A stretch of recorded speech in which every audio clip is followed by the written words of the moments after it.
Hello there, and welcome to Sweet Child of Time. Today we're talking about 1899. Maybe for the last time, we're talking about Episode 8, The Key. We're recapping it, and I'm doing this with my co-host, Nate. Hello there, Nate. How's it going, Steve? Fine. Excuse me. Ahoy there, Nate. Yeah. Ahoy. Ahoy, Steve.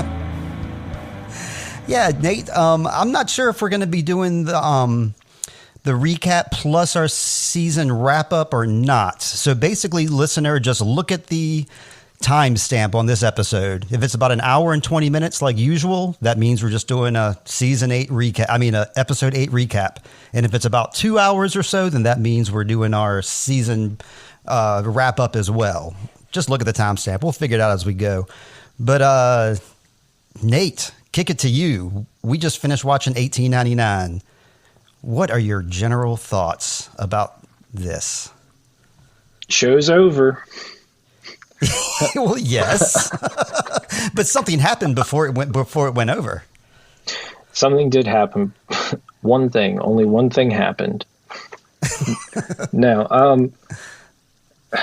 I guess with the recent news of the show being canceled and things like that, we're left with a lot of questions, but I almost find that the ending of the season/series was almost enough.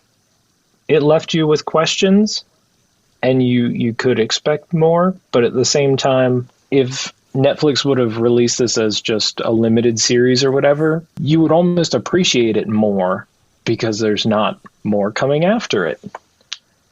I don't know if that makes too much sense. No, it does. I don't agree with you, but what you said makes sense.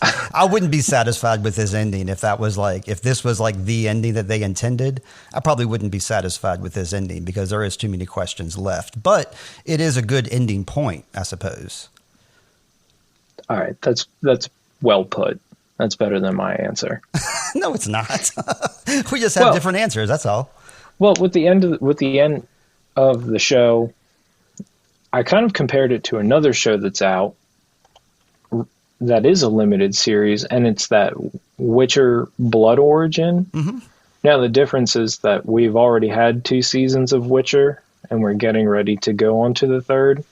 And the way that because you didn't watch The Witcher, correct? Not or you started really. Watching it, but you didn't finish. Yeah, you didn't finish it was like a background show for me, kind of.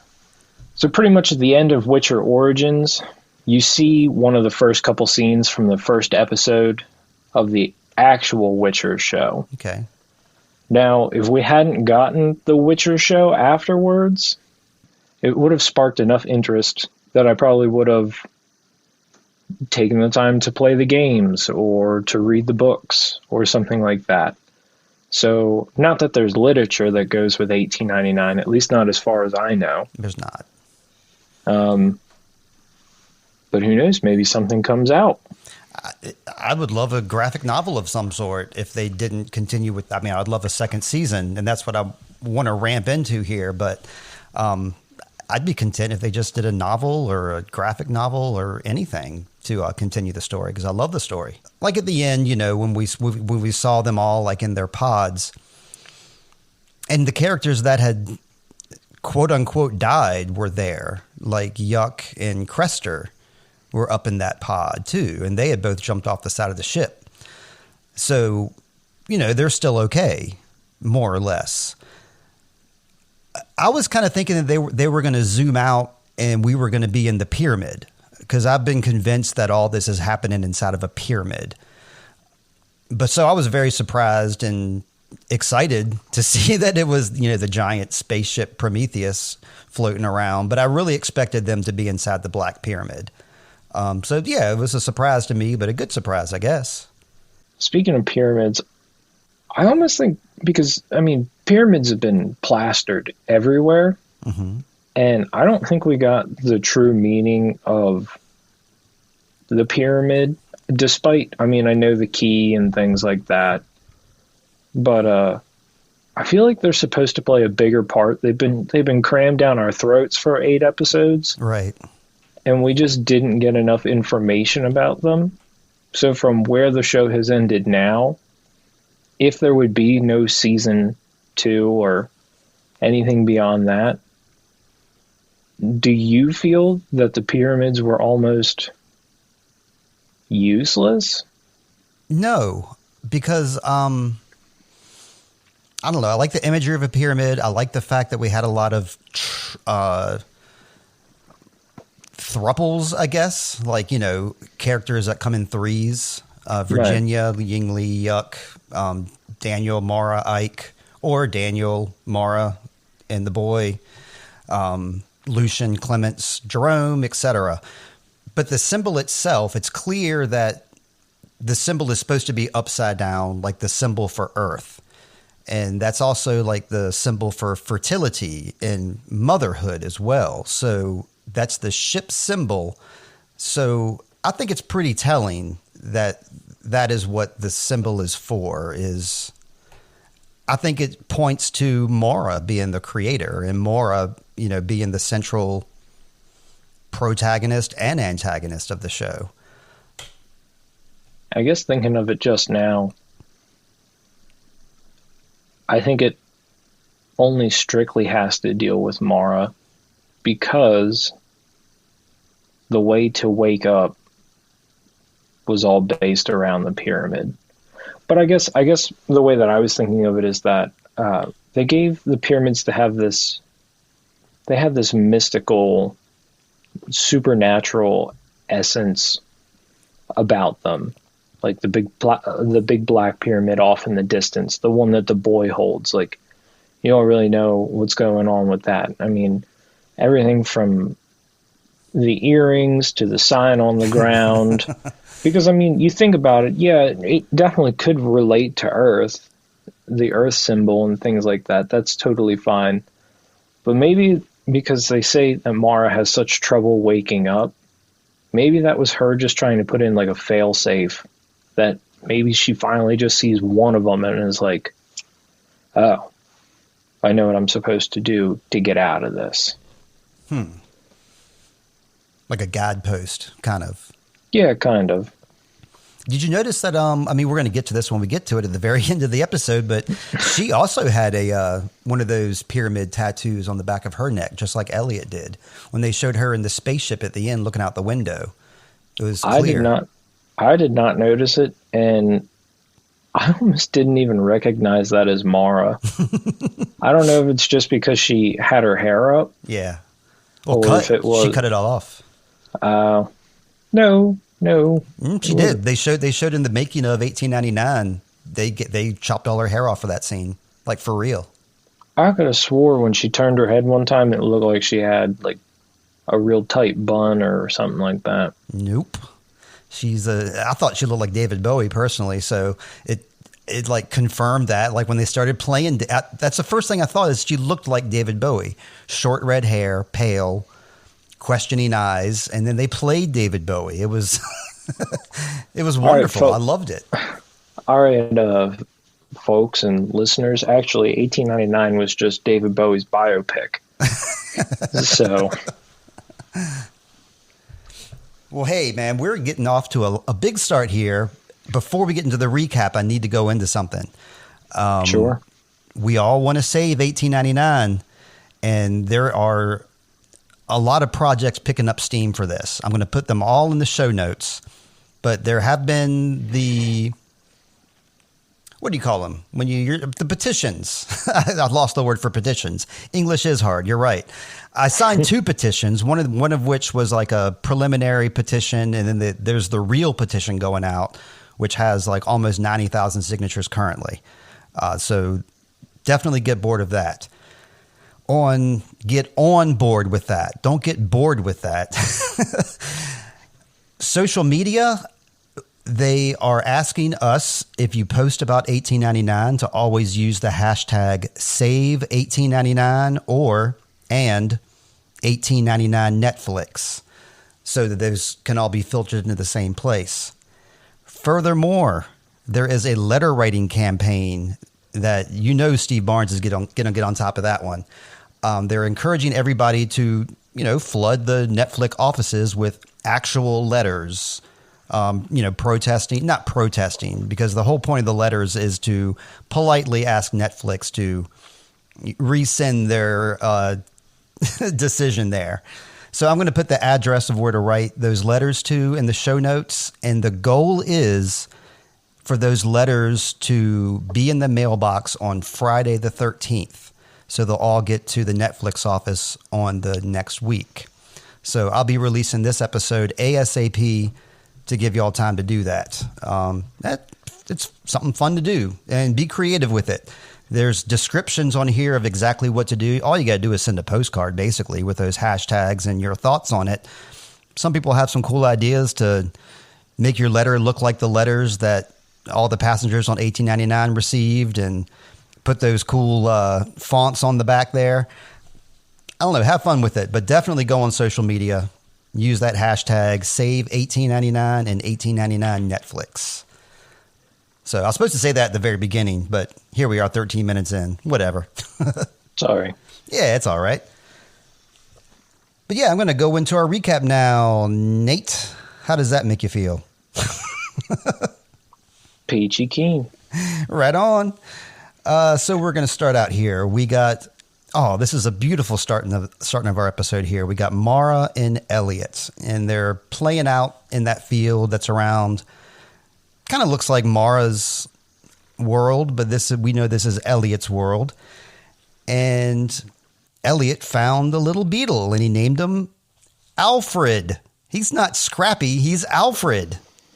I mean, I like our name better, but all these name changes. I know. Scrappy to Alfred, Zombie Boy to Elliot, Wetman to Daniel. Sauce Boss to Franz. Sauce Boss to Franz. I'm going to contact the gentleman running this and say, I got some ideas. Well, Elliot's idea is to put Alfred in a little box. And Mara's like, I don't know if that's a great idea. Elliot's like, yeah, I want to watch him grow up. Kind of sounds like his granddad, Henry, there. He wants to put Alfred in a little box and watch him all the time and creep him out. Anyway. But they seem pretty jolly and happy in this dream world. Big hugs. Oh, yeah. Mara makes a pretty big statement from Mara in our last episode here. She says that you need to let things go. You can't keep them forever. Don't know if she's talking about past trauma or pain, but that's what she says, is to let things go. You can't hold on to them forever. He, quote unquote, wakes up in the pyramid world, where it's, creepy and cloudy, and he looks pretty scared and freaked out, not loving it. And then Mara tells him to wake up one more time. So there's a very Inception, kind of a dream inside of a dream inside of a dream. He wakes up for real, and he's in that room with Henry. We're not even sure if this is a reality or not, but he's in that room with Henry now. And Henry confirms that everybody came on this trip to forget their pasts and to forget their trauma. This is what he's telling Elliot here. This is very Eternal Sunshine of the Spotted Mind, where that seems like that's what everybody's reason for being on the ship is. But he says that Mara has fooled them all. I'm clueless. Do you have any guesses there? I think maybe it would be... Do you think that they have some minor awareness of what's going on, that this has happened before? You mean Henry and crew? Yeah. I think so. Now that you're asking me, I kind of believe that Henry is stuck in the same simulation that everybody else is, just like Daniel said, except he is like condemned to like be the watcher. And he has to watch it all unfold every single time. And he's stuck in that room, and he's stuck in that pyramid world just watching them, and kind of helpless. Well, not helpless, I guess, but, he's not in there with them. Right. That's just my guess. I'm just taking Daniel's word for it. I don't know whose word to take. I don't know. They're all liars. Well, I don't know if they're liars. Well, I don't know. That is, he does call Daniel a liar, as a matter of fact, later on. Does do some name calling. Hey, man, watch it, Henry. Take it easy. But yeah, Mars fooled us all somehow. I don't know, with that gorgeous red hair. She's got us all fooled. We're going to move on to our shipyard, the one full of boats. I think they called them in the last episode. They said they were going to put them all in the archive. Mm-hmm. So these boats are like in the archive. So if this is a simulation, I guess these boats would all just be like programs. And this is just where they store all the programs, is in this giant ocean. So Ike comes aboard the Kerberos. Speaking of big hugs, he gets a big old hug from Mara here. And the rest of the crew is like just standing in a line watching them hug. I thought this was pretty, it rated an A+ and awkward in my opinion. Yeah. She reveals everything to them. She doesn't hold back anything. She tells them that Daniel is her husband and that Elliot is her son.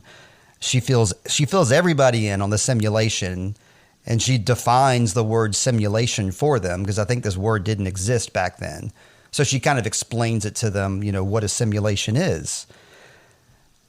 And they kind of all they kind of all realize here that they don't really remember coming aboard the ship. They don't have a lot of memories before being on the ship. And you can tell by Virginia's face that that's the case. I wanted to make a note here of the languages that everybody speaks because Mara is saying an awful lot of stuff to these people. And I'm not sure everybody understands her. So Virginia definitely does. She speaks English, Cantonese, and French. Clements probably does because she speaks a little bit of English, but she also speaks French, so Virginia could fill her in later. Jerome right now is clueless. He's just listened to this all go down. He only speaks French, so Clements maybe fill him in later. Ling, because she's hanging out with Virginia, she's probably fine too. She speaks a little bit of English, but she speaks Cantonese. Mm-hmm.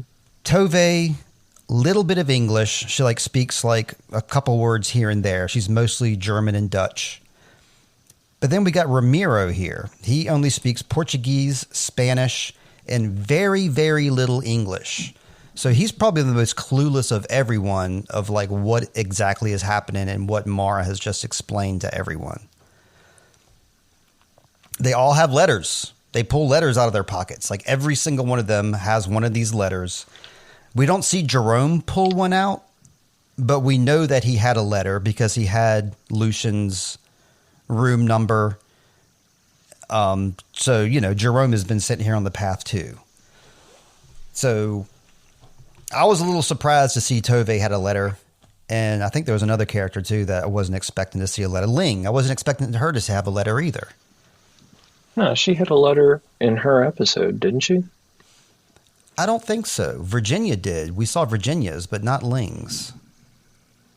At least, not to my memory. I don't remember seeing her have one. I looked at my notes. I didn't see anything written down. But so here we got Daniel. Daniel is not there with them up on board, but he is on the ship. He's doing his thing, trying to help, hacking into this system. Still not exactly sure if he's what side he's on, if he's working with the father, but we know for sure he knows what he's doing. He's proficient at what he's doing. He's not taking guesses. He's pulling specific wires and putting them in specific places. So he has a knowledge of how this whole thing works. So we're going to go back to Henry. He's still hanging out talking to Elliot. He says that we cannot delete our memories, that they're woven into us like fabric. They're standing here in the pyramid world with Elliot, and he's able to change the background of his world, with his little shell device. We know it's called a shell now. That's what Daniel calls it. That little slidey triangle thing he is called a shell. But he's leading Elliot back to Mora's world of where the medical building is, and he tells Elliot that they're in a simulation, that he doesn't necessarily tell him that nothing can hurt him here, but he tells him something along the lines of whatever happens here is not real. So no worries. Which made me think about people like Angel, for example. He got crushed and killed. But we know from the end of this episode, he's up there in that spaceship with Mara. So he's actually okay. So I think you can get hurt in this world, and like you register the pain in your brain, but you don't actually succumb to it. I gotcha. Like one thing I noticed when I went back and rewatched was Jerome. Like when Jerome got in that fight in the hallway with all those crew members, and he like beat up like 6 of them, and then Franz took like the gun to his face or like hit him in the face. His eye looked terrible. When we saw him in the brig, his face was just falling apart. And then the next episode, his face looked fine. Or not fine, but way better. And I wanted to nitpick that. When I went back and rewatched, I wanted to nitpick that. But then I realized, well, this is a simulation, so it kind of makes sense that things are going to heal a little bit faster. Things are going to go along a little differently, I suppose. Right. I kind of gave the showrunners a pass on that one, I should say.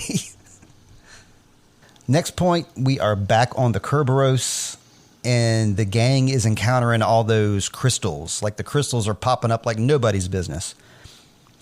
And Virginia turns around and she's questioning Mara. Kind of like, accusing Mara, actually. Like I said before, Mara is super forthright with everyone. She doesn't hide anything from anybody. So I believe that she has forgotten. And if she hasn't forgotten, she's not very good at being deceiving, because every piece of information that she learns, she shares with somebody. Usually it's Ike or Daniel, but everything she learns, she shares. So I think that's pretty significant. But she shares the things about her memories, the letter, the key, everything. We know that the key will open something to help Mara remember something, and then she can get them all out. She's kind of trying to explain this to them. She's very aware that, like, everything kind of rests on her shoulders. She's very aware that she's the main character. Maybe it's an ego thing. I don't know. Or maybe she knows in the back of her mind that she's the creator. I don't know. But she knows that she's the main character. But the gang just wants to get off this ship. And that seems reasonable to me, too. I'd want to get off this ship as well. Seems very reasonable. Mara's insisting to them, there's like nowhere for you to go. Like, I'm telling you, there's nowhere to go. But everybody else is like, when we look out in the sky, we see all this water. So obviously we can go somewhere. So everybody splits except for Ike. Ike is only her only standby here. Everybody else leaves her. And I'm going to leave you here, Nate. It's about time for our first break. All right. So we'll be back in just one sec.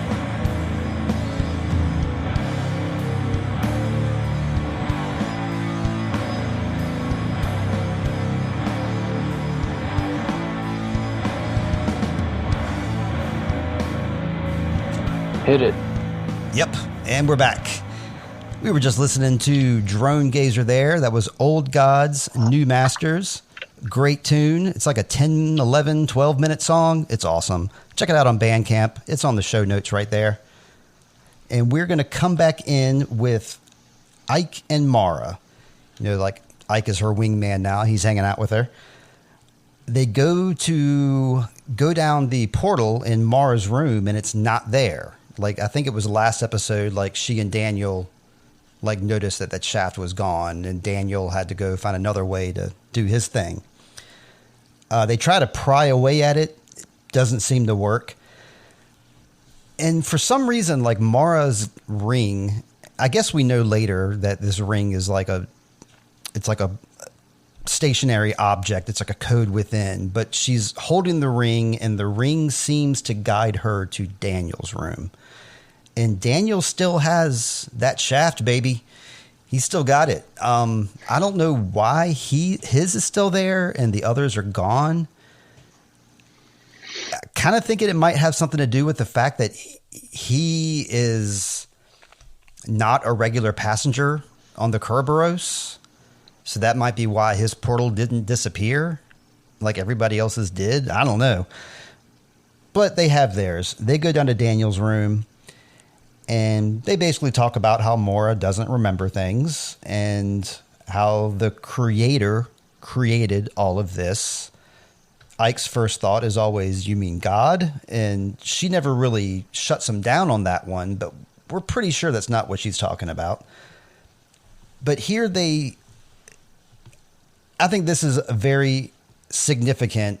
In season 2, I think we'll explore this a lot more if there is a season 2. He starts talking about how patterns and blueprints, and Mara is talking about how like the brain is like a blueprint and everything is connected within.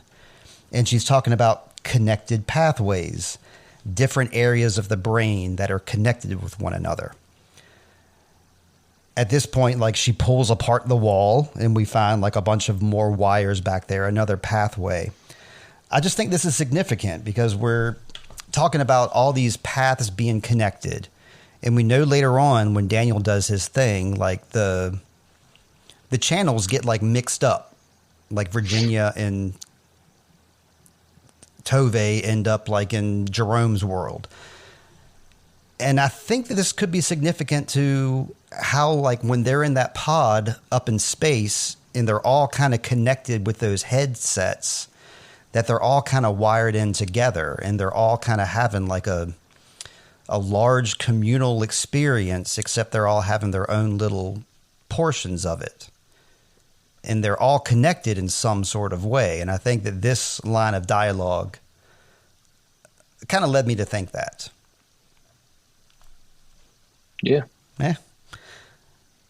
So we do know that most of this is inside Mara's brain. Like almost everything that we see is inside of Mara's brain.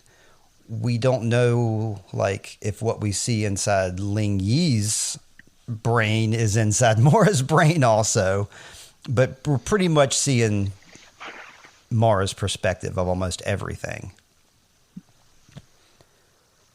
So meanwhile, Daniel's downstairs, still trying to hotwire. That thing that he's working with that came from the sky, it looks almost like a cerebral cortex as well. It's like the main brain of the system. Mm-hmm. He's doing his thing down there. Yeah, like I said before, he knows what he's doing with it. Everything that happens from here on is because of Daniel. Because Daniel's in there messing with stuff. So pretty much every happenstance that happens from here is because of what he's monkeying with. Some of which I think is intentional, but I think a lot of it is just like blowback. Like he didn't exactly mean for all this to happen, but it's just where the path led him. And this most recent hack, the crystals, this is when the crystals are really going crazy. And the rooms turn red, the hallways are red, there's sirens going off. They split into 3 different groups, and they're pretty much forced to flee. Meanwhile, back in room 1011 at the asylum, this is where we got Henry and Elliot. Henry is like, led Elliot in there. Are you brave enough to come check this out, Elliot? Yeah, sure, whatever. Henry mentions that muscle memory that your mind forgets, your body will still remember. And you see that like with fish a lot. Like a fish can get like its head chopped off and it'll still be flopping around. Chickens, of course, do the same thing. I think that's significant. That's something that he mentions to Elliot, that our bodies remember these things where our brain forgets. He leads Elliot to come have a seat. At this point, what are you thinking? Like, run, Elliot, right? Yeah, get out of there. I was not on board with Elliot sitting down. Mm-mm. Henry tells him that this is Elliot's world, though, that this world was created for Elliot. Henry grabs the white syringe, and you see that there's a white and a black syringe. Did you catch those syringes and what each one does? What each one does? No, I just knew that there were 2 different ones. Yeah, the white one makes you remember things, and the black one makes you forget things. So like when Mara gets the shot that she doesn't want to get, she's getting a black shot to like make her forget stuff. I got it. I gotcha. Elliot takes it like a champ. Yeah, he really does. Like, I mean, he just got stuck in the neck like it was no one's business. Yeah, Brave boy. Love this guy. Hats off to you, Elliot. He goes back to a time where he sees Mara and Elliot,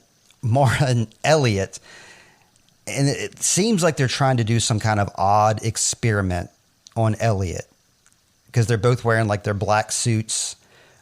She's grabbing the black syringe, which she's going to shoot Elliot with, I guess, to help him forget. As we see Elliot, he's like struggling and crying and stuff like that.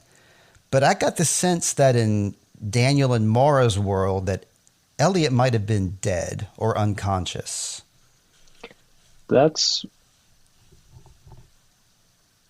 guess that was something that I was going to ask while we were on the break about. You said grief was one of the themes of the show, and I wasn't able to fully comprehend, is Elliot alive or is he dead? Right. Because, Henry says she made this all for you and things like that. So are we talking prolonged grief right now? Like, did Mara create the whole simulation and maybe Elliot is just a really elaborate AI? Or, I mean, it's sci-fi at this point, so right. Did Elliot's consciousness somehow get put into the simulation and somehow maybe Mara's working out the kinks? Everyone's working out the kinks to make this a more, almost to make it like a permanent Matrix situation where all these people can live and have full lives and do things like that inside of the simulation while their physical bodies are floating around in space. I don't know. I've always got the impression that Elliot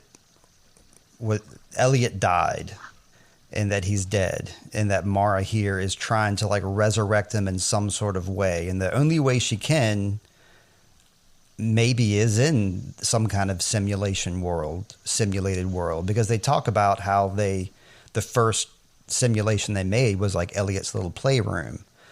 So I'm thinking that like he's dead.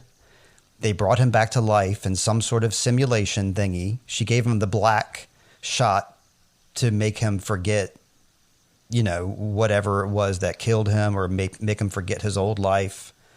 We never see him eat. Like Mara brings him food and he never eats. So I think that's significant. He never eats, but one of the things that makes me think maybe he is alive still is how Daniel interacts with him. I also think that Daniel might not be alive too. But Daniel was in the room, was he not? He was not. He was not. There was an empty spot that could have been his spot. There was two empty spots. One was Mora that she walked out of, and there was one more empty spot. So it could have been her brother Siren. It could have been her dad. Could have been Daniel. I doubt very seriously it was Elliot. We didn't see Elliot up there. We didn't see her dad. We didn't see Daniel. We didn't see Sebastian. So I think it's a good chance that those people are either dead or stuck in the simulation. Well, that's a pretty big ship that they were all on. Mm-hmm. So there's obviously... Yeah. What if he's just in a different room? He could be. All the NPCs and stuff like that. Right. Could all just be other people on that pod in the simulation, and maybe Elliot got put in another room. I mean, he was the only kid in the whole... Well... Ada. Except Ada. She wasn't up there either. Maybe there's like a children's ward of the big... No, see, you're laughing, but it's possible. Maybe that's funny. That's a funny thought. That's all. That's like a children's ward on this, space station where they have like coloring books and stuff. Yeah, Ada and Elliot and maybe I don't know, maybe Tovey's kid somehow is in there. I don't. It sounds goofy. I mean, it's a serious thought, but it's goofy. Yeah. I mean, they panned and showed us every face in that room. So I'm pretty sure that's significant. They wanted to show us these characters, and they didn't show us other characters for a reason. You're absolutely right. There's like 1,400 other people on this ship, and there's 550 crew members on that same spaceship, because that's what the little printout said. So you're absolutely right, but I somehow doubt it. And I also have a theory about Ada too. I think that Ada might actually be dead, and that's the real reason that whole family is up there grieving, because they can't get over that fact. I mean, I know we saw that thing happen with Tovey where she was assaulted by that guy, but we've also been introduced to the theory of false implanted memories by Daniel. He says that Mara has some false memories that were implanted in her. So I'm wondering if maybe the Tovey family, that's what I call them for some reason, something happened to Ada, and she's central to like why the four of them are up there too. I don't mean to discount your whole like children's wing, but I just feel that like they showed us those particular characters and they didn't show us other characters for a reason. Yeah, maybe Ada wasn't at school during the whole Tovey. Maybe she wasn't at school. They just didn't know how to break it to Tovey and Crester. They just didn't know how to break the death of a child. Because now, thinking on it, pretty much everyone dealt with someone's death. Mm-hmm. Then I'm still going to be frustrated that we don't know what Angel did. I know. That's honestly, he didn't have nearly as big a role as I thought he was going to have, but I think him and Ramiro, their backstory as to why they would be on, Space Station Forgetful is like, I think that's the one backstory, and maybe Oleg too. I guess I want to know what happened because he's pitched as such a nice guy, and then like we talked about last episode, seeing the blood on the snow and stuff like that. I don't know. Three sketchy characters. But anyway, I'm sorry. Always sidetracking. Sorry, everybody. Always sidetracking. I might have ADHD. I'm not sure. Probably not. But we both do. I think it's official. All right, we're gonna go back and talk. Oh yeah, go ahead. Everyone, leave us a comment. Who's more ADHD-esque, Steve or me? It's a toss-up. But if you vote for me, you'll hurt my feelings. No, I'm just kidding. Oh, I thought you were going to try to get people to vote for you, and like you're trying to get some votes on your side. No. You get more votes. I'll take them. I love it. All right, go for it. Go for it. We're back here talking to Henry and Elliot again. Henry says, yeah, we're trapped in this simulation so Mara can keep Elliot alive. This is kind of what I was harping on just a couple minutes ago. Elliot doesn't seem to believe that. We do know that about the Plato's allegory. That comes up again in Mara's fascination with it as a kid.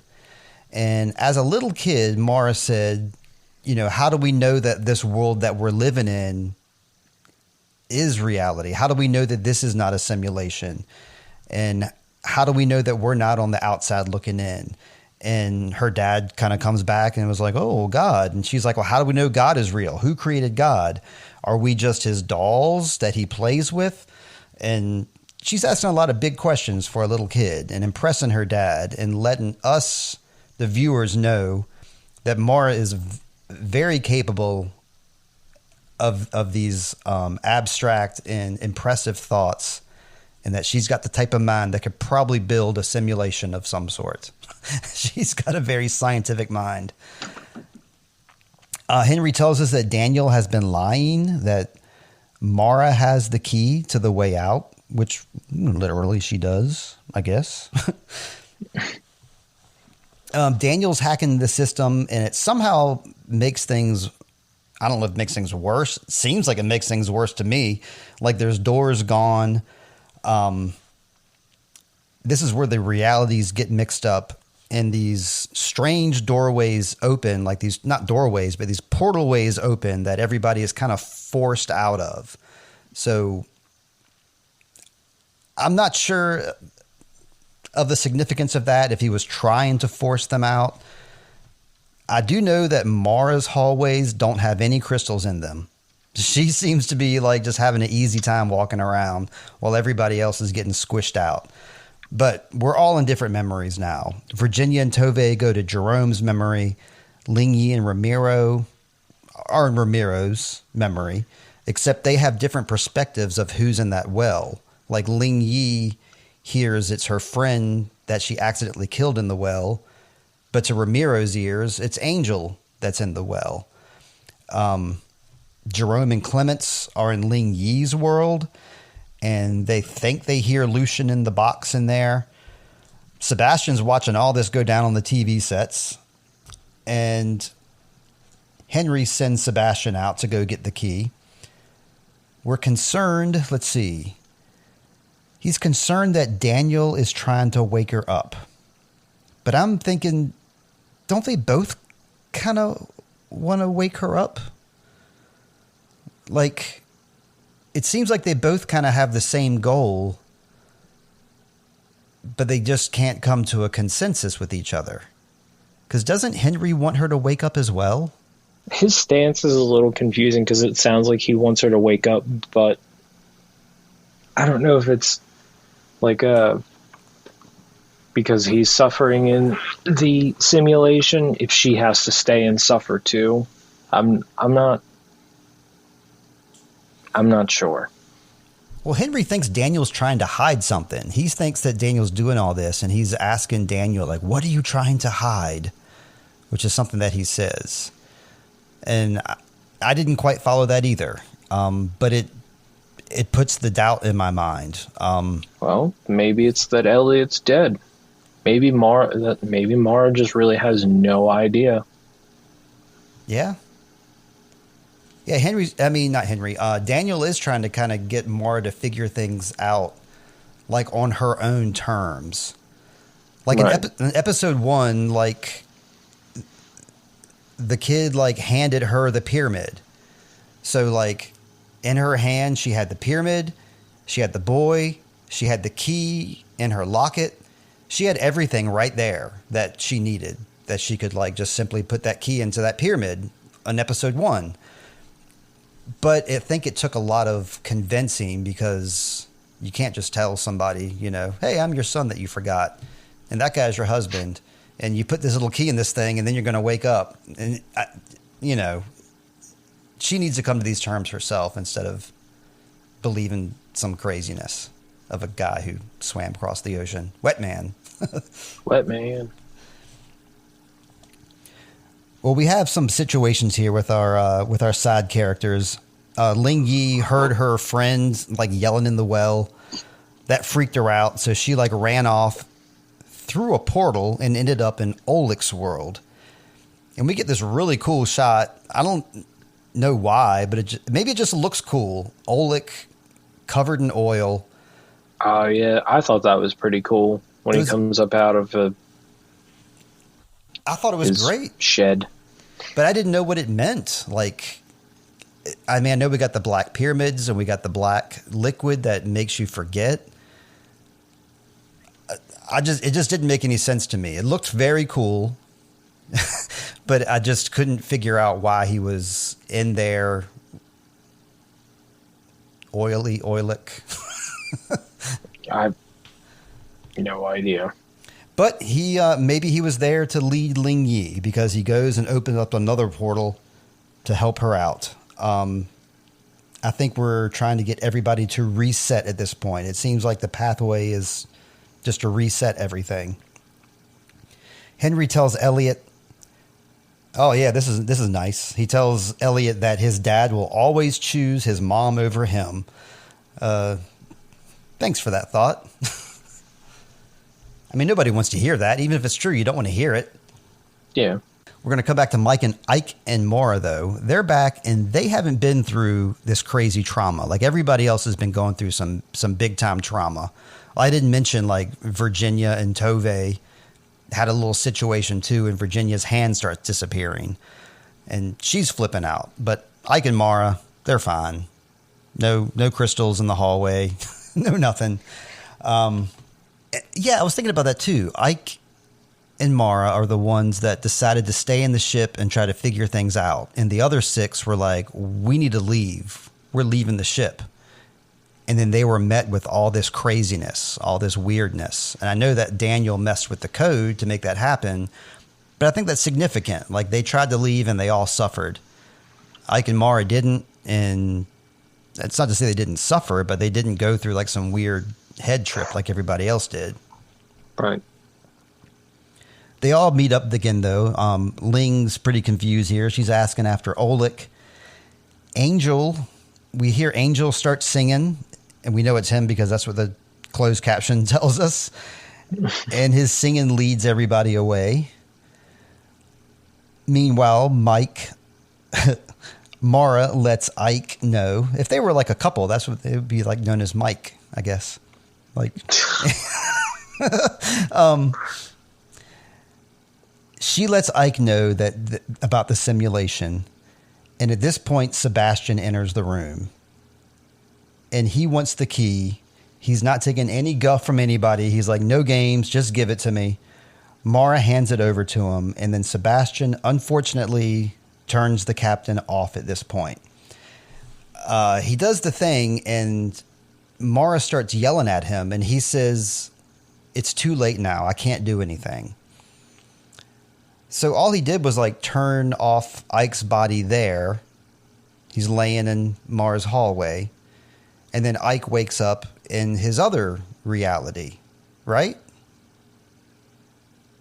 Oh, no. We don't see him again until the very end. But we see him in the ship, though. So it's not like he's dead. That's what I was getting at. Right. Sebastian says it's too late for him. So I guess his body is permanently lifeless in this reality. I guess once somebody is turned off, like Yuck and Crester went overboard, and then he turned off Neville Longbottom, and like none of those people came back. So I guess once you get turned off, you can't come back. But Maura and the key get taken to Henry. So now the key is in Henry's hand. Maura sees the TVs and she knows he's been watching. And so, of course, that pisses her off, just like when she was a kid. She didn't like that. She didn't like being watched. Henry does the cool little reality shift from his office to room 1011, back to our favorite room where the torture chair is. And he starts explaining about how everybody is either a seeker or a keeper or a beater. I'm talking Quidditch here. This is Harry Potter stuff. No, they're either seekers or avoiders. And I'm pretty sure I'm an avoider. I'm not in these categories. I don't want to be out there looking for pain. But Henry insists that Maura is a seeker. And this is not his mind game. He makes that clear. Like, this is not me doing this. This is you doing this. He tells Maura that she's the creator and they're trapped in there because of her. So he wants to give her the little black forgetful injection. And when she gets the injection, this is when the ship like burns up. And we know now that Daniel switched the injections. She was supposed to get the black injection to make her forget everything that just happened. So I guess at that point, Henry could run another simulation, or another simulation would run. But instead, because of Daniel's interference, she does not forget.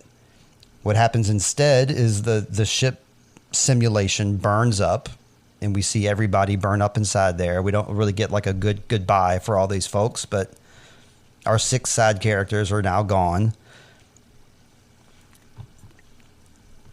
Henry, at that point, enters the key into the pyramid to do the thing, but nothing happens because Daniel changed the code.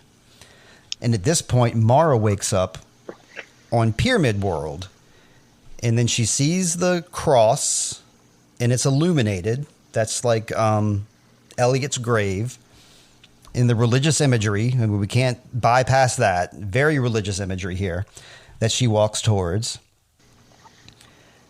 So she goes down into Elliot's room, and Daniel joins her, lets her know that this whole thing worked, that they're in the first simulation that they created. And this is why I think that Elliot is dead, and they keep him alive in the simulation world, and they built this goofy room for him to live in the simulation world. Like, that's what Daniel tells Maura, that they built that there, and they built all of this.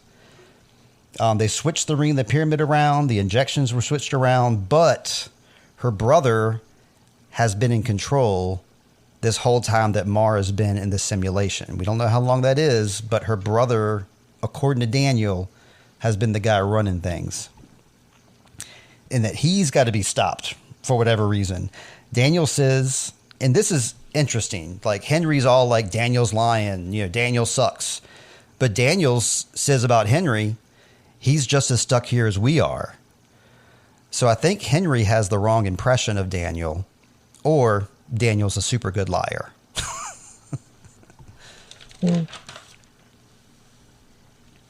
So he tells her that Maura has to wake up and stop him being Kieran, the brother, or all will be lost. Daniel says he'll always be there for her. Hell yeah, Daniel. So she does the thing. She puts the ring into the pyramid, into the new pyramid, the goofy, like 80s looking pyramid. And this is when she wakes up, and she's on her spaceship looking like David Bowie.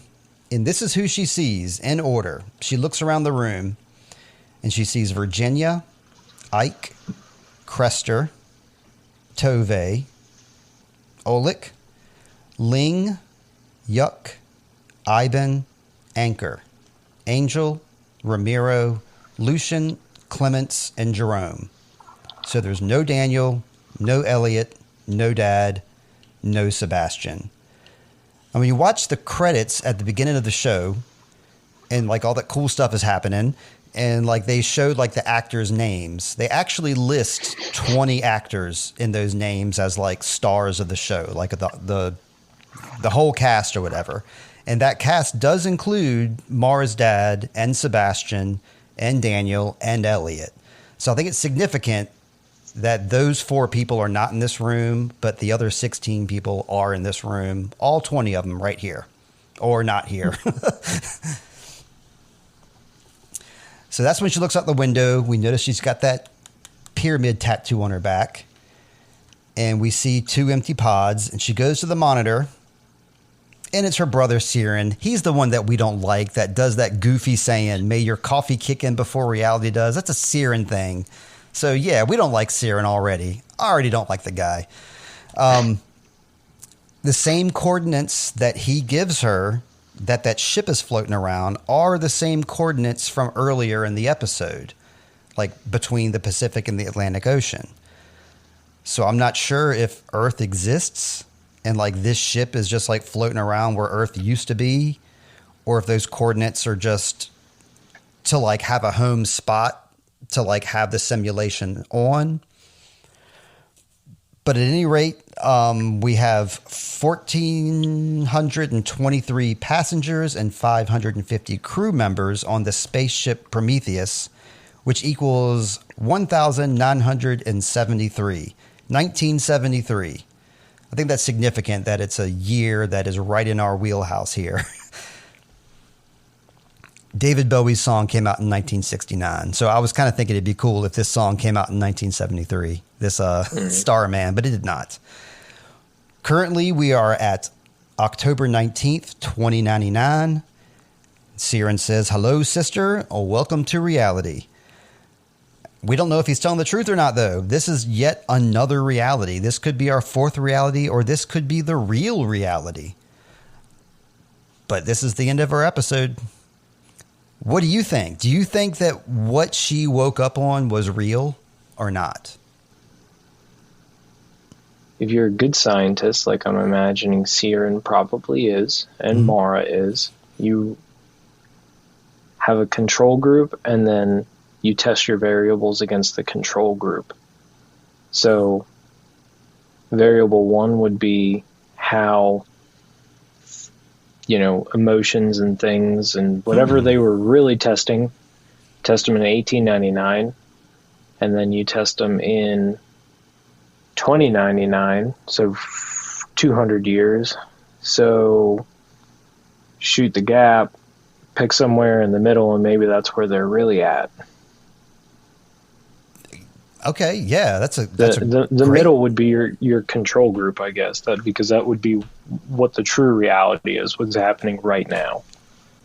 I mean, the other thing that I'm thinking is just from that one phrase that Henry was saying, that Mara was like, well, who created God? Mm-hmm. And things like that. So what if this is a simulation inside of a simulation? Well, 1899 would have been the simulation inside of the simulation. Well, I mean, no, you're kind of right. I mean, it could be like a bigger question like that, because they answered all our little questions pretty quickly. Like, we had all these little questions like, who's this boy? What's Daniel's relationship? What did Ling do? Right. All that stuff got answered real quickly. But then at the end here, they throw a big curve at us. And so they're going to explore that next time around, allegedly. So maybe they're traveling to the center of space to find God himself. I don't know. I mean, Could ask God, why'd you do this to us? Why'd you make us emotional wrecks? Siren translates from Gaelic, it translates to little dark one. Mm-hmm. So what if it's the devil? I don't necessarily think maybe it has so much of a religious connotation. I think the religion thing was just to hearken on, Mara's original thoughts, the whole where did God come from and stuff like that, and just to reinforce maybe that's how all this started. Mm-hmm. But I don't know. I think there's something. I don't want to know. I don't want to say that he's as evil as I think that the show is portraying him. You mean the little devil, Siren? Yeah. I mean, the fact that it's a Dutch name I think it's really significant, because we got a whole Dutch family here that we're not sure how they tie in with Mara. Yeah, we also have a mother somewhere. I said last week or the week before that the possibility that Virginia could be the mother in question, but they're too close in age, Virginia and Mara. Because Virginia is just supposed to be like in her late 30s, and I think Mara is supposed to be in her early 30s. So I don't think that's the case, but I think it's significant that they talked about the mom and how he built that whole hospital for his wife who had lost her mind. But then we don't know anything about her, don't know what she looks like, what her name is. Oh, that's crazy. You know who else lost their mind? Who? Tove's mom. Yeah. And guess what? Guess how she lost her mind? Through trauma. Religion. Yeah. Well, trauma, but I guess the symptom was being a religious fanatic. So, and that ties into Mara. I got to say, though, she died with a pretty sound mind. Ivan and Anchor. She literally finished it by going, "Let's pray." She kept that fanaticism till the end. She did, but I didn't think she was unwieldy and crazy. I don't know. Maybe she was. Yeah, maybe she was.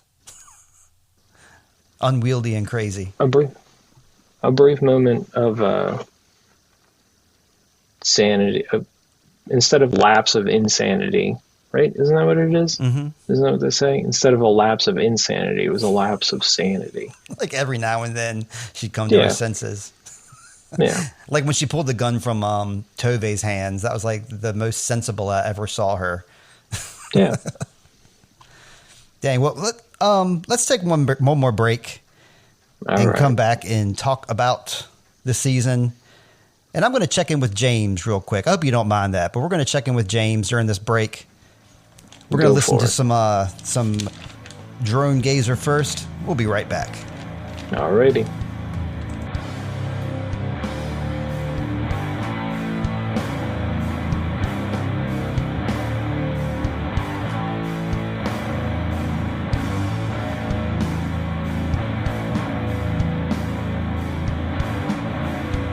All right, and we're back from break, and I'm actually here with James now. Ahoy there, James. Hello, long time no sweat listeners. Did you miss me?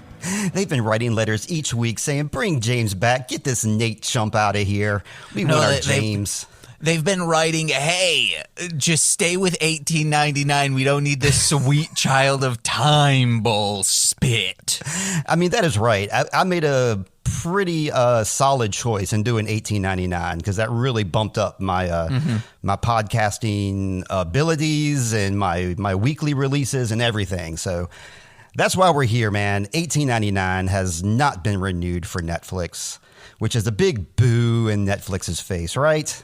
Boo, Netflix, get out of here. We don't want Cuphead. We want 1899. I'm kidding. I want Cuphead. Haven't seen Cuphead, but I have seen half an episode of 1899, and I said, this ain't for me. Man, you were so yeah. You were part of those logistics where they were like, yeah, a lot of people started 1899, they didn't finish it, so we're going to cancel it. So it's your fault, man. Jesus Christ. Let's just change up the show, Sweet Child of Prime, and not that we're going to just do Amazon Prime stuff. We are going to switch to Transformers, specifically Optimus Primal from Beast Wars, because it's in the news now. They're doing a movie of Beast Wars. Okay, scratch everything James just said. I'm not going to edit it out, but here is the actual plan for Sweet Child of Time starting next week. We got our man James back, and we're going to start over with Season 1 of Wheel of Time because Season 2 is right around the corner. And we need to refresh our brains as to what this whole Wheel of Time world is about. Do you remember much of Season 1? I remember all of it. Okay, great. Okay, did you watch it twice or did you just watch it once before we record? Just once. Okay, that's fine. I didn't know. That's what Nate does too. Nate does the exact same thing you do. Watches it once, then we get on mic. There were some times when I'd have to go back just to check something, or maybe there was 1 or 2 weeks when we were going to record a specific day, then it had to be pushed back. Then I might have needed to watch it twice. Right on. Yeah, we're going to be doing a rewatch, but we're not going to be spoiling stuff. We're going to be we both are spoiled to the entire season, but we're not going to be doing look aheads or nothing like that. We're going to keep it spoiler free. And that'll keep us going for at least 8 to 9 weeks, James, with our Wheel of Time coverage. And then after that, I think the listeners are going to like this a lot. Our friend, film critic Lindsay Dunn, is going to step in at that point, and we're going to start doing Dark, y'all. We've already got it going on. We got the recaps ready. We're going to be going on with Dark. So in between Wheel of Time Season 1 and Season 2 now is the Dark time. And with me and Lindsay are going to be doing that. And check this out, James. You're going to like this. We don't know the release date for Wheel of Time Season 2, so I'm just assuming that it'll give us enough time to do Dark. If we still have some extra time in there, we're going to bring back our boy Nate. And anytime I have Wheel of Time news, I'm going to bring in James. Anytime I have Dark news, I'm going to bring in Lindsay. Anytime I have 1899 news, I'm going to bring in Nate. But what was my whole point? This is what Nate wants to do if we have time in between and we have episodes to fill. He wants to do a Hanna-Barbera watch-along and recap. And I know a certain dude is really into Hanna-Barbera named Marshland Monster. But what pun can we do? What are some Sweet Child of Chimes? Sweet Child of Time, but with a Sweet Child of Slime? Or you want to know what? We could do Sweet Child of Rhyme, because how Yogi Bear speaks, he's got that rhythm. He does. Even though rhyme and rhythm isn't well, really we don't have the to worry same. about that. I've already renamed my podcast. It's Sweet Child of Time, TV recaps of 1899 and Wheel of Time. And then we'll just change it up to say Sweet Child of Time, TV recaps of et cetera, et cetera, et cetera. Sweet child of prime time animation, because, hey, Flintstones is the founding family of animation in prime time. That is what we would start with, is the Flintstones. Heck yes. But I only have one RSS feed, and I'm not all about multiple RSS feeds. So that's why I'm keeping everything under the Sweet Child of Time banner, where we just do TV recaps. We need to shoe in a I'm or ein for nine or time. Wait, I got another one. Okay. Sweet Child of Lime, where we review and recap the 1985 television show Lime Street, only 8 episodes. And you remember it, but for the audience that doesn't, we're following James Culver, a widower who is raising his 2 daughters, Elizabeth and Margaret, with his father Henry, and investigates. What do you think he investigates in Britain? Crimes? Sort of. It's insurance cases with the British Edward Wingate. Why didn't I think that? Hell yes. You Sweet lost Child of Lime. Yes. But a father named Henry, that sounds a lot like 1899. But yes, Sweet Child of Crime. Why can't we do like crime series?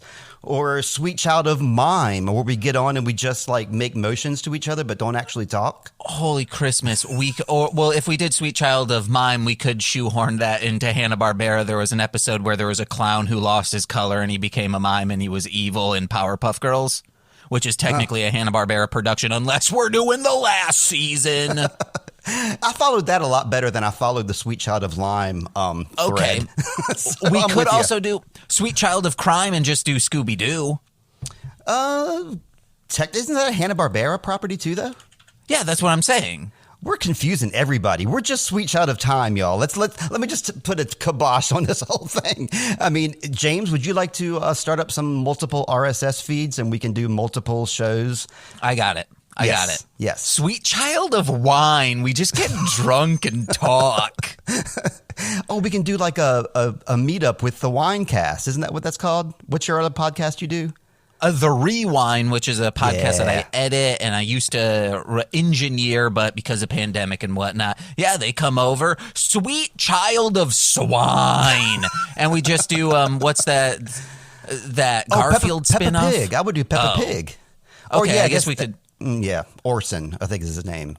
But I thought it was like Childs of Swine, or no, I'm just thinking of Child of Time. There is like Swine something. There's a comic strip that has swine in it.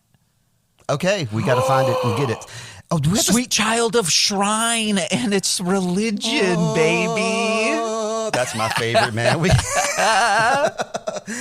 Man, okay. I'm going back to the Sweet Child of, what did you say, Swine? I lost it, James. You made me completely lose my train of thought. Lime or prime time, because it's Flintstones? Will we be able to get through an episode of Wheel of Time? Find out here. Me and James have a good rapport. James always leads conversations in interesting places. But yeah, stay tuned for next week with more of this for Sweet Child of Time. James... One last thing. Yeah, this is a serious one. Yes. Nicole would love to be on it. Sweet Child of Steins, parenthetical Gate. It's an anime, originally like a visual novel video game. Nicole says she cannot watch any time-traveling science fiction thing after watching Steins Gate because it handles it so perfectly. And she's like, if you want time travel shit, this is it. Steins Gate. This is for real. You've really piqued my interest here right at the very end. When did this come out? This was 2009 was the visual novel, and then the anime was probably 2010. It's somewhere around there. Listeners, I just wrote down Steingate, so I'm going to definitely check that out. And we'll see what happens. But next week, we're definitely starting Wheel of Time. We'll start with episode 1, Leave Taken, me and Marshland Monster. Anything else, James, before we sign off here? Just that it was only maybe like 24 episodes. So like Steins Gate, guys, check it out. Heck yeah. Thank you, buddy. All right. See you next time. Bye. All right. We're back. That was Drone Gazer again. And that was also our buddy James talking to us there about what's going on next week. But we're still here talking about 1899. We got plenty of time to go into this to the series finale here. Did you happen to go back and rewatch any this past week, Nate? I did not. I did. So I have a good memory, though, so. Well, first off, I would recommend for you and anybody else who enjoyed 1899 to go ahead and rewatch it. Not just for yourself, but for the team. Do it for the team, because 1899 still needs your views. So go ahead and do it up. As you're watching the series, keep a close eye on Sebastian. Sebastian is really interesting to watch because you know now that he's working for Henry this whole time, but you don't know that in the first few episodes. So it's really interesting to watch Sebastian's reactions and the way he looks at Mara and the way he looks at Ike. It's interesting.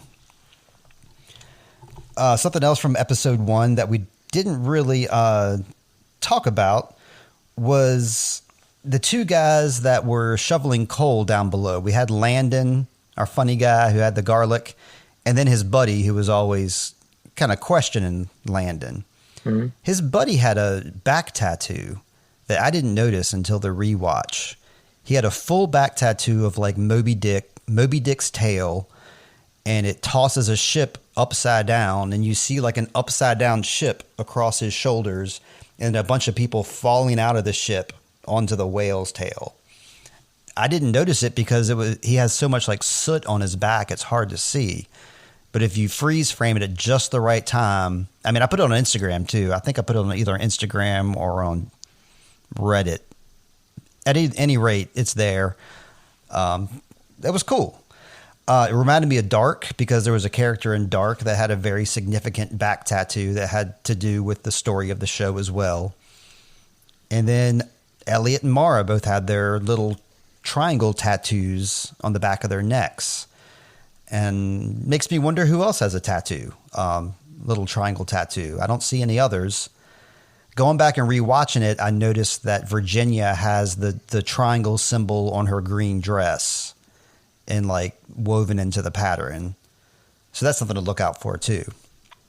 And way back in episode 1, you see Ling Yi's kimono. You can clearly see the triangle on the back of her kimono as well, which I'd never noticed until like episode 4.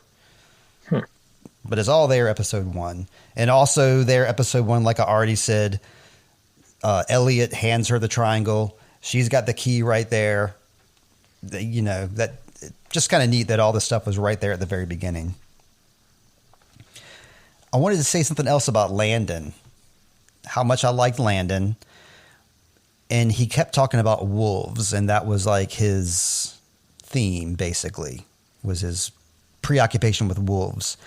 And I found out that was just Bo Badar's cute way of paying credence to Michael Landon, who starred in I Was a Teenage Werewolf. So basically Landon's character and his name and talking about wolves is just a nod to that movie, I Was a Teenage Werewolf. So that's cool. Let's see. We had the Sink Ship episode, of course. That was episode 2. Tove and Crester. They're also really interesting to watch starting from episode 1. While you go back and do your rewatch, Nate, because I know you will, nod your head. Mm-hmm. Crester is the worst character. He sucks. Going back and listening to the things that he says in like episode 2 and 3 to like his sisters, and just the fact that when he was supposed to be looking for Ada, he's like getting a hand job from Angel instead. Like, he's the worst of them all. He's the worst. So, bottom rank for Crester. All right. I wanted to say, too, in episode 2 especially, episode 2 was a big standout for me visually. A lot of weird visual things happened, and we kind of agonized over a lot of those visual things, like Clemence's dress and the way it kind of like ghosts across the floor, and the way that everybody stays within these little boxes. And that's a big point of conversation between Jerome and Clements, too. And it was just cool stuff. I mean, looking back, these shots were just cool and they looked neat.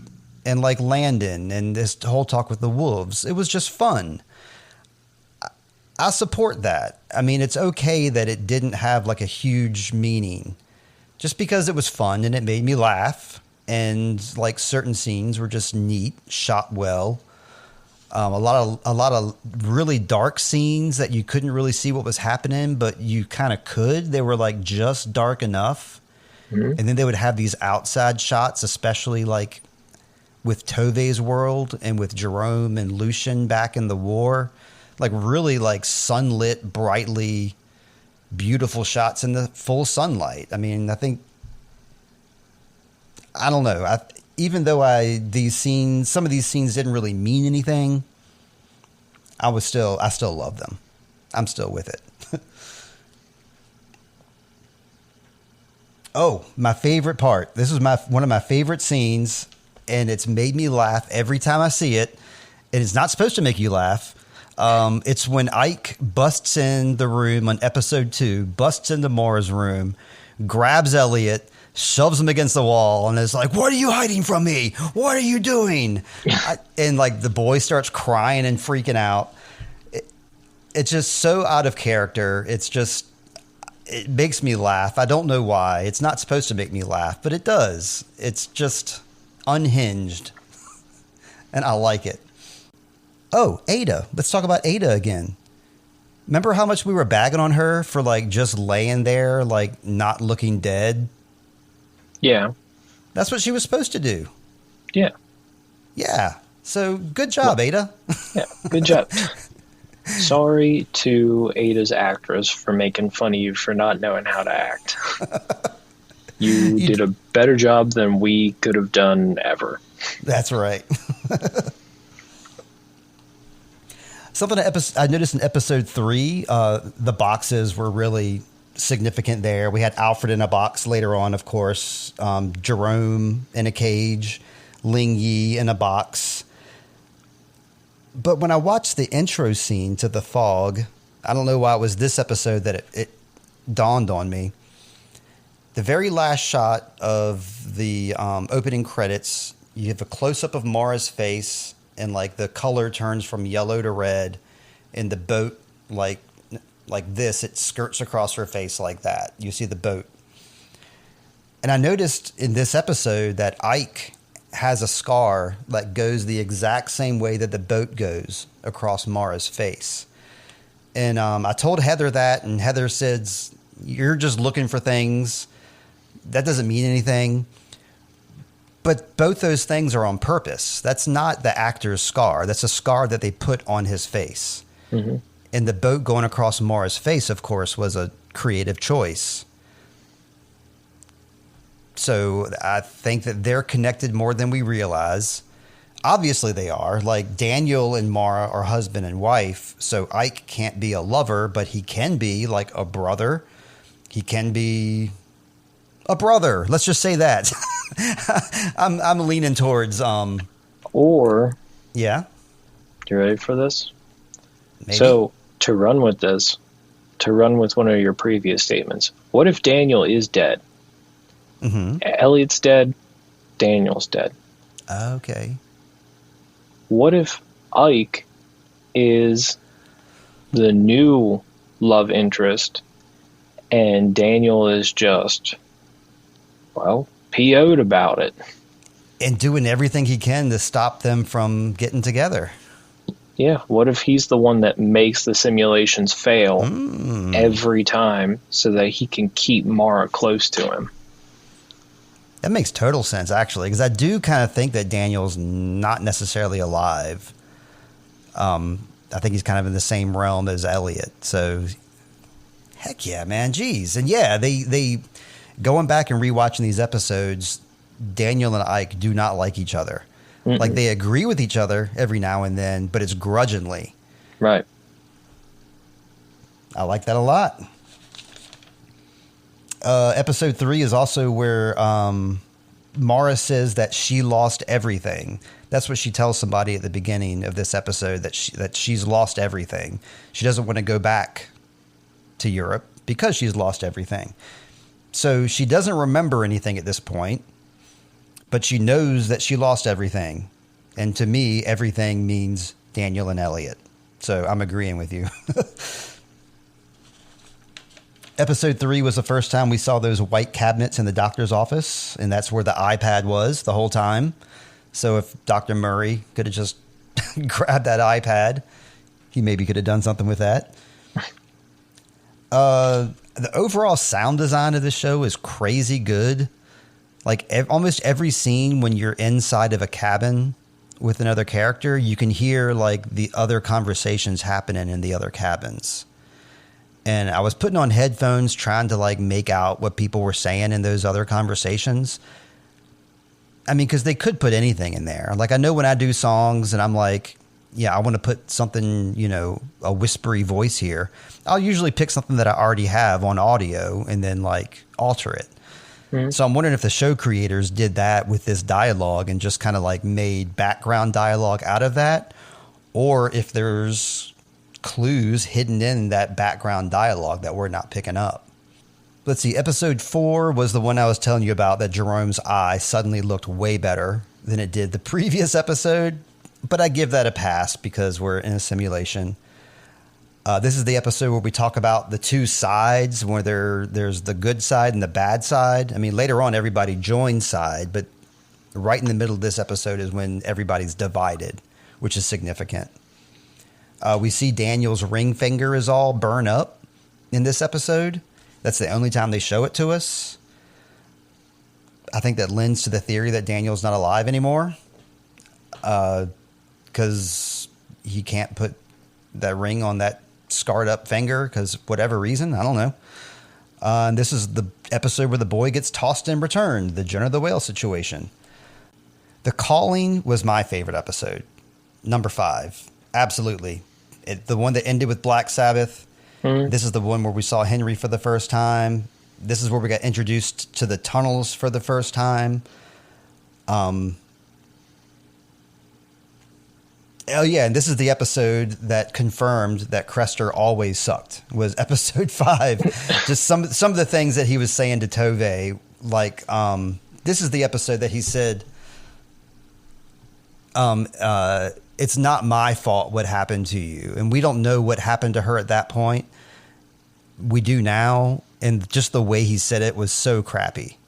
As if to say he didn't even care what happened to her. It's like, not only was he not trying to take responsibility, but he was basically just trying to pretend like it never happened. And you suck, Crester. Yeah, the next episode, episode 6, is this is the episode that I realized that it was Mara that was telling everybody to wake up. And this is where I wanted to bring that up. That every time somebody's trying to wake up, it's Mara saying, wake up. Do you think she's saying that to them, like, in the spaceship? It doesn't seem to me like she would be, but it seems possible. Part of me doesn't... I don't really think so, because, I mean, she's asleep, too. Mm-hmm. Right? She is. Yeah, so... I just can't... I don't think that it's... I think maybe it's her almost subconscious. Maybe it's that whole, because we talked about it in our first episode of the podcast, that id, ego, and superego. Mm-hmm. It's whatever that most primal layer is that's trying to get her to, it's the survival instincts telling her to get up, move forward, and do things like that. And then how that becomes part of everybody else's thing, maybe with the simulation and some kind of shared consciousness. So are we trying to get people to forget their trauma or remember it? Because it seems like Mara is telling people to wake up from their trauma. But then it's the ship that helps them remember their trauma. Like Jerome will see flashes of like his past, and Ling Yi would see flashes of her past. What if this is like a super intensive or alternative, maybe not intensive, but alternative form of like grief therapy, mm-hmm. where you can compartmentalize your grief in the simulation and you can work through it in the simulation. And then when you become conscious again, your actual body becomes conscious, you've gotten over that grief or trauma, whatever it would be. And then you're able to just move forward from it. That fits in with what they said about lucid dreams, about how you can, like, when you're lucid dreaming, you can confront your past and conquer it. That makes total sense. So I don't know if, like, Mara is the one to kind of help, help them in that respect. And then it's her brother who's... Maybe it's like some kind of weird form of group therapy too. I mean, obviously they all volunteered for this. They're on board with this. Yeah. We also get the same episode. We get the question, who is dreaming, Mara or Ike? And yeah, I kind of think that they're both dreaming, that it's a collective dream, like you said. I don't know. This episode, also episode 6, and every episode up until this episode, Angel speaks perfect English. Perfect English. And then later on, I think it's in episode 7, where he's like, will somebody please explain to me what's going on? Like, he's acting like he doesn't know what's happening, and he asks that question in Spanish when he speaks perfect English, so he should know exactly what's going on. So I thought that was, I don't think that's a slip up. I think that was intentional. I don't think anything on here is a slip up. I think our creators of this show aren't going to slip anything in there that's faulty. What if Angel is just a psychopath? It's possible. He's a wolf. I mean, we know that for sure. Yeah. Oh, something else too. Yeah, I found out about the that painting in Angel's room of, like, the wolf and the sheep. Found out that painting was just put there by their prop department. You know, their prop department, like, was very period specific about the things they put on there. And so when Bo Badar saw that painting that one of the prop masters put in there, that's when she added the dialogue about the wolf and the sheep. So all that was inspired by a prop painting that she saw. So, the snake is eating itself. Yeah, the storm, the next episode, that definitely solidifies the simulation theory. Well, I mean, we know that now, but episode 7 is what, like, really hammered that home to us. This is the episode 2 where we saw different characters enter other characters' memories, which solidifies that collective theory. Virginia's flashlight. When you go back and watch, everybody's carrying these lanterns around, right? And Daniel has his cool flashlight that Landon's buddy takes notice of. But Virginia has what looks like a more modern flashlight that she's carrying around.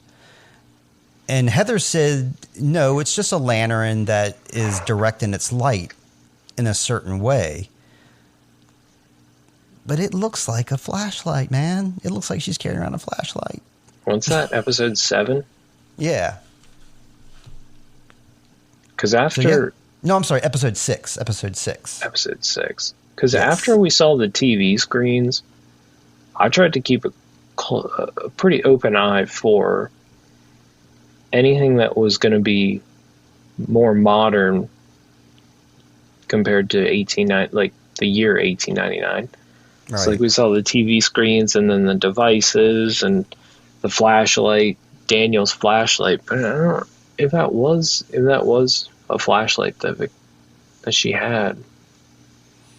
I don't know how I would have missed that.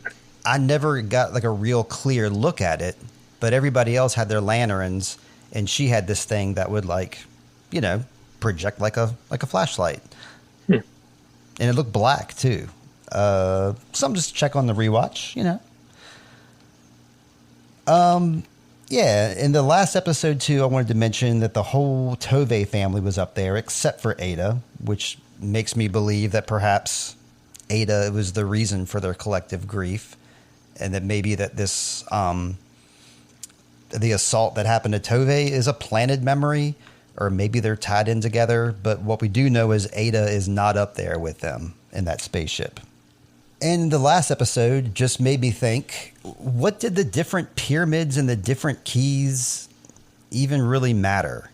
Like, if Henry had put that gold key into that black pyramid and turned it, would she have woken up at that point?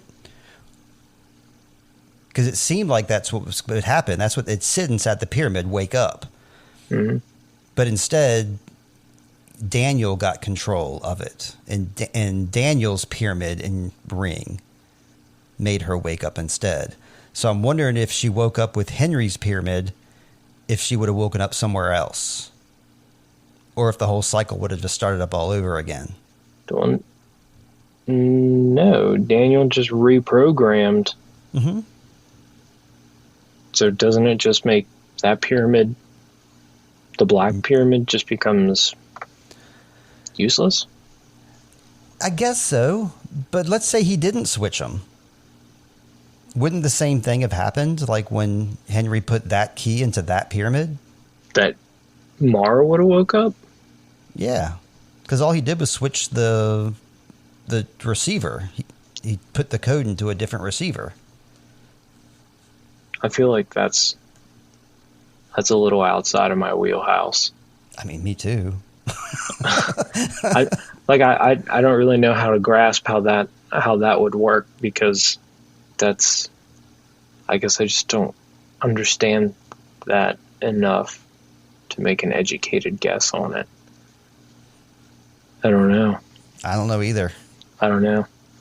Sorry, folks. Yeah. Well, I'll wrap it up with just a few facts that we know going out. Spitting facts, Steve. Go for it. That Elliot is at least 4 simulations deep. He's got 4 distinct simulations that he's in. They have all made a decision to forget their past. It seems to me that everybody's trying to forget something, or everybody's, forgetting has or running away. What's that? I said forgetting or running away. Yeah. According to Henry, Mara has everybody fooled. But according to Daniel, Henry is also trapped in the simulation. But Mara will always share her knowledge with people. Once she learns something, she talks it out and tries to bounce it off somebody. So she's not hiding anything, it seems like. That just sounds like a healthy coping mechanism. Daniel speaks in riddles. So I'm leaving this season not fully trusting Daniel. I liked what you said about how he could be dead and Ike could be the new guy, and Daniel stopping that from happening. That makes total sense. I also just don't trust, I don't know, just based on the fact that Henry doesn't trust him, but Daniel doesn't see Henry as a threat. I don't know. I don't trust Daniel. I think he's in on something here. I haven't trusted White Man since he dolphined himself up onto the ship with his silly little beetle and all that. I like Alfred. Hey, don't talk about Alfred like that. That's Scrappy. Scrappy. But yeah, you trust your gut, man. Your gut has served you well, so keep trusting it. Well, that is it for 1899, man. Well, hold your horses right now. Hold them. Because I got something for the listeners. Great. Alrighty, all you cool cats and kittens. If you guys put in the work and you get the show rebooted, you send your letters, you use your hashtags, whatever those kids do on the Instagrams, we will run a raffle if the show gets renewed. And we will send you a Sweet Child of Time Pod $18.99 t-shirt, which will have the logo on it and it'll probably have some kind of goofy saying on the back, like "Screw Crester" or something. And I don't know, maybe Steve and I'll sign it, or maybe we'll just send it to you with some kind of goofy letter. Yep. Wherever you are, Argentina, New Zealand, wherever you are, we got you, but you got to put in the work. You put the hashtags in and all that. And, so you're saying if they do that and we get a second season, how do they get into the running for this cool T-shirt? Well, we'll have to work out the details of what the raffle will be and stuff like that. I love this. Yeah. I mean, you've seen my thumbnails I make for every episode. I like making these designs, so we can whip something up awesome. I like this a lot. And you said, where are our listeners at? Oh my gosh, mostly we're in America and UK, but I'm seeing listeners in Canada, Germany, Australia, Sweden, Netherlands, Mexico, India, Chile, Norway, Austria, Belgium, Brazil, Spain, Turkey, Japan, Italy, Portugal, Denmark, Slovenia, France, Singapore, New Zealand, Puerto Rico, South America, Finland, Poland, Serbia, Russia, Ireland, Colombia, Thailand, Iran. I can't keep going. There's too many. We got people all over the world listening to us. So wherever you are, enter in that sweepstakes. You can get in there. I know you can. Nate, we get some good tunes this week. We were listening to Drone Gazer. That song, let me look at that up again one more time. Old Gods, New Masters. It's in the show notes. Everybody has their job to do now. You have to go listen to some Drone Gazer. You got to follow Intravoid, Void Master, Sweet Shot of Time Pod. Get your hashtags, get your letters. What else are we doing here, Nate? Oh. That's a lot, isn't it? Sorry. What else are we doing? That was for you to say, I think that's enough. Oh, okay. I think that's enough. Nate, if we hear some news about 1899, we're bringing you back in here. Next week, we're going to be talking to James, doing some Wheel of Time, but we got to check in with Void Master. We got to check in with 1899. And Nate, I won't be talking to you next week, and I want you to know, I want you to find that water and shade everywhere you are, and I want to thank you sincerely for doing this podcast with me on 1899. It's been a lot of fun.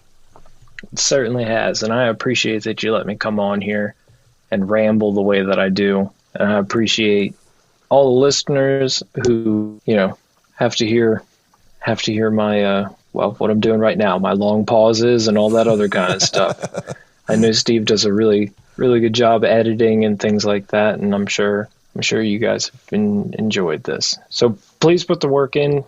Let's get this season 2 going, and I hope that you also found water and shade, Steve. Right on. I will next week, watching some Wheel of Time. Next week, y'all. Bye-bye. Bye.